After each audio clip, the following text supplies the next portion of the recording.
Racikan Berita 1. Wah, ini pertanyaan yang bagus. Assalamualaikum warahmatullahi wabarakatuh. Saudara-saudara sekalian, Anda kembali bersama Ishak Rafiq, Direktur Eksekutif Masa Depan Institute dan Dewan Pakar, Ketua Dewan Pakar Forum Aksi. Repositioning Indonesia sekarang ada di tangan Prabowo Subianto sebagai presiden pilihan rakyat.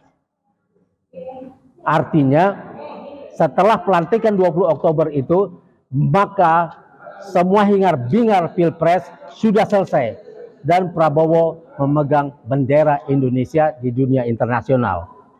Ada 4 hal yang akan mempengaruhi masa depan semua negara di dunia, termasuk Indonesia. Yaitu pertama adalah masalah pangan,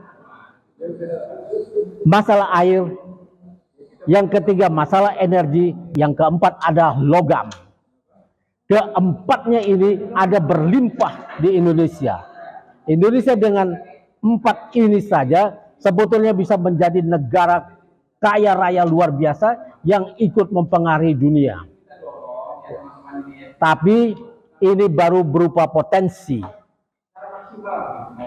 Lewat tekanan dan lobby-lobby bisnis internasional, kita bisa saja tidak bisa menikmati semua ini. Pertama, pangan. Ya, kita tahu selama bangsa ini tidak bisa mengamankan pangannya, mengamankan perutnya dalam urusan ini, maka dia tidak akan bisa ikut mengatur dunia, karena dia menjadi bagian yang terhina, bagian yang menjadi beban dunia, karena harus diberi subsidi oleh negara-negara lain. Seperti Prabowo mencoba untuk memberi makan gratis kepada rakyatnya, tapi meminjam keluar. Meminjam duit keluar ini menghinakan bangsa ini, dan Prabowo tidak perlu melakukan itu.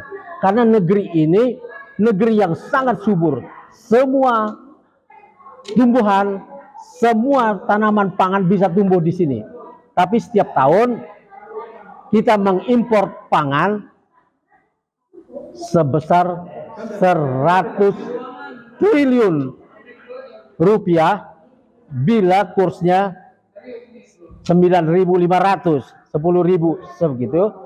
Tapi ketika kurs dolar menjadi 1.600, 16.000 seperti sekarang, maka yang kita harus sediakan duit sebanyak 150 sampai 160 triliun cuma untuk mengamankan pangan penduduk Indonesia dengan 28 item yang diimpor termasuk beras. Dan ini katanya akan dihentikan oleh Prabowo. Untuk menghentikan impor pangan ini, maka sebetulnya sudah ada pasar senilai 160 triliun yang saya sebut tadi yang bisa digarap. Pasar sebesar ini mestinya bisa digarap. Bagaimana caranya? Prabowo harus membangun Indonesia sebagai lumbung pangan dunia.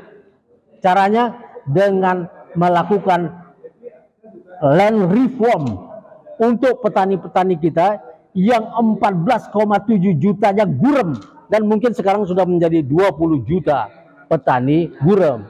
Nah, orang-orang inilah yang perlu diberikan tanah-tanah pertanian yang subur, yang bagus, ya, dengan melakukan transmigrasi modern. Artinya pemerintah membuka lahan-lahan itu, sawah-sawah itu, dengan peralatannya yang dimiliki, dengan teknologi yang dimiliki oleh PU, Departemen Pertanian dan lain-lain, untuk mencetak sawah-sawah itu, kemudian mendatangkan penduduk dari tempat yang padat ke tempat-tempat yang kosong. Dengan itu kemudian rakyat ini bisa produktif. Pada 1 tahun pertama, pemerintah harus menjamin hidup mereka dengan makanan yang dipasok oleh negara. Setelah itu, setelah ini produktif, setelah panen dan lain sebagainya, maka penduduk ini bisa membayar pajak. Dari sinilah kita, di samping memenuhi pangan penduduk, pajak juga bisa didapat. Land reform, transmigrasi modern, bukan membiarkan tanah yang direbut oleh, ya, dicurangi oleh para pengusaha perkebunan sawit yang mengambil 3,3 juta hektar yang mau diputihkan oleh Luhut Binsar Panjaitan. Tanah yang 3,3 juta hektar ini harus diambil kembali oleh negara dan pelakunya dimasukkan penjara. Ini cara mengamankan pangan, bukan memberikan tanah-tanah yang subur dengan luas yang luar biasa kepada para pengusaha perkebunan. Karena nanti perkebunan ini akan menjual produknya kepada bangsa Indonesia dengan harga internasional. Kalau harga internasional itu besar, mahal. Kita sudah mengalaminya ketika harga batu bara mahal di luar negeri, mereka minta PLN pun membayar batu bara dengan harga internasional. Ketika minyak sawit, minyak goreng itu sangat mahal di luar negeri dan sawit mahal di luar negeri, maka mereka menjualnya dengan harga internasional. Kalau tidak, barang itu langka di Indonesia. Orang-orang yang harus mendapatkan hukuman ini mestinya dikurung, mestinya diadili, tapi malah dikasih fasilitas yang besar. Itu masalah pangan, yang kalau pemerintah menggarapnya, kita bisa menjadi lumbung pangan dunia, di mana kita bisa menjadi solusi dalam setiap krisis. Karena kita tahu pada saat krisis, cadangan devisa itu akan terkuras habis untuk membeli pangan. Karena pangan akan naik dan negara-negara yang mengekspor pangan itu akan menghentikan ekspornya pada saat krisis. Yang kedua, air. Air ini ada berlimpah dan seluruh dunia sedang mengejar tambang dan lain sebagainya, tapi melupakan ini. Air kita punya yang berlimpah ini harus kita kelola sedemikian rupa sehingga kita bisa memenuhi air di tempat-tempat yang memerlukannya dan kita bisa membuatnya ekonomis, menjadi nilai ekonomi yang besar, bukan disatroni oleh asing dan asing menjual air itu kepada orang Indonesia dengan harga mahal. Itu yang kedua. Yang ketiga adalah energi. Kita memiliki sumber-sumber energi yang sangat besar. Dari sini ada minyak, ada gas, mungkin ada uranium, teranium dan lain sebagainya, nikel dan lain sebagainya yang nantinya bisa menjadi sumber energi dunia. Sekarang terjadi peperangan yang luar biasa merebut sumber-sumber energi dunia ini. Cina, Amerika, India, negara-negara Eropa, Jepang dan lain sebagainya sedang berlomba mengejar sumber-sumber energi ini. Sehingga negara-negara tertentu seperti Australia sempat menolak Cina yang mau menguasai tambang tanah langka dia yang mengandung energi yang luar biasa untuk HP, untuk laptop, untuk mobil listrik dan lain sebagainya. Ini dia takut dikuasai 51% oleh Cina, maka dia menguranginya dan menolak Cina. Dan Jepang kemudian datang ke situ karena merasa ditekan oleh Cina dalam urusan energi ini. Dia mencoba melobi Australia untuk mendapatkan sumber energi baru, mengimpornya dari Australia. Kita memiliki lebih banyak dari itu sebetulnya, tapi kita baru berupa potensi. Inilah yang harus digarap pemerintah Prabowo agar bisa mengatur dunia. Yang keempat adalah logam. Logam ini semua orang memerlukannya dan kita punya berlimpah. Ada emas yang luar biasa besar depositnya dan masih dikuasai oleh swasta-swasta atau kolaborasi dengan asing. Pemerintah ini belum melakukan sesuatu yang besar dalam urusan ini. Ini manajemen yang harus dilakukan oleh Prabowo. Masa depan institut bisa saja membantunya untuk urusan-urusan besar ini. Kemudian logam yang sangat banyak ini, ya, nikelnya, emasnya, aluminiumnya, kemudian titaniumnya dan lain sebagainya yang luar biasa besar di Indonesia ini. Tapi orang Indonesia cuma menjadi tukang urut, tukang ojek, dan office boy di daerah-daerah tambang. Ini tidak boleh terjadi. Pemerintah harus melakukan sesuatu agar negeri ini dihormati oleh negara lain. Kalau pemerintah Prabowo bisa mengatur ini, maka pemerintah Prabowo akan menjadi yang keempat yang ikut mengatur dunia.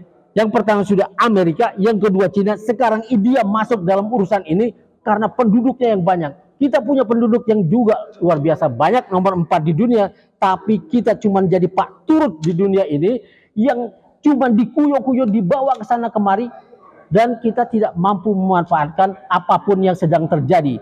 Peperangan antara Amerika dan Cina dalam urusan dagang tidak menguntungkan Indonesia karena tidak mampu bermain, tidak punya diplomat yang bagus. Dan ini pemerintah Prabowo harus dibantu dalam urusan ini. Karena menteri-menteri yang sudah ada, yang diberikan oleh Jokowi terutama, cuma pegawai-pegawai politik biasa yang tidak akan bisa membawa alternatif baru dalam mengangkat Indonesia di dunia internasional. Nah, inilah yang harus dibayangkan Prabowo. Prabowo bisa saja memanfaatkan BRICS. Negara-negara ini telah bersatu, ya, Brasil, Rusia, India, Cina, dan South Africa sudah bersatu membangun ini dan akan menjadi penentu dunia pada 5-6 tahun ke depan. Mungkin sudah mulai. Tahun 2050 adalah puncaknya. Nah, kalau Indonesia tidak memanfaatkan ini, maka Prabowo akan kehilangan momentum itu. Tahun 2045 nanti harusnya kita sudah ikut mengatur dunia, dan ini boleh dimanfaatkan. BRICS ini jangan menjadi peninjau di BRICS, tapi jadilah anggota tetap di BRICS, sehingga BRICS itu akan menjadi BRICS. Jadi Brasil, Rusia, India, Cina, South Africa, dan Indonesia.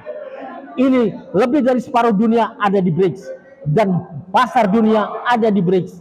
Maka pasar Asia ini harus digarap. Prabowo nanti, repositioning Indonesia di tangan Prabowo harus menjadi tidak saja pemimpin Indonesia yang memang dibutuhkan oleh rakyat ini karena dia membawa perubahan, tapi juga menjadi pemimpin Asia, bukan cuma Indonesia. Nah, itulah yang kami inginkan, dan rakyat menyampirkan harapan ini, terutama kaum intelektual, kepada Prabowo. Sekian. Wassalamualaikum warahmatullahi wabarakatuh.